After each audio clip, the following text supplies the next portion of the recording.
Yes. आज बघा एका बाजूला 40 टन काढणं ह्या एरियात मुश्किल आहे हा आणि आम्ही काय म्हणतोय की तुम्ही अशा पद्धतीने करा 400 टन. हा ज्यावेळेस तुम्हाला तेवढ्याच खर्च स्टेजनचा खर्च थोड्या वेळ बाजूला ठेवा, हा एकदाच करायचं. हो एकदा. पण 100 टन ऊसाचं उत्पादन काढण्याचा जो काय खर्च आहे, म्हणजे सरी काढणं, रोपं वापरणं, तो तर चुकणार हा, नाही. मग त्या 100 टनाचा खर्च जर तुम्हाला 400 टन ऊस देत असेल हा तर 300 टन सूर्यप्रकाशच आहे ना.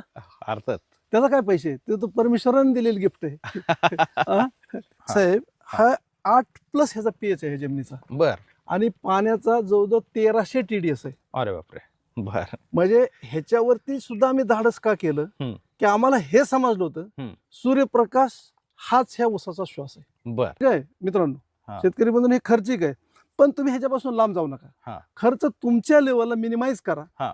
ह्या वर्षी फक्त अर्ध्या गुंठ्यावरती करा. बरोबर. तुम्हाला अर्ध्या गुंठ्यात जर 5 टन ऊस मिळाला हा. किंवा 1 गुंठा तुमची परिस्थिती चांगली, तुम्ही 1च गुंठा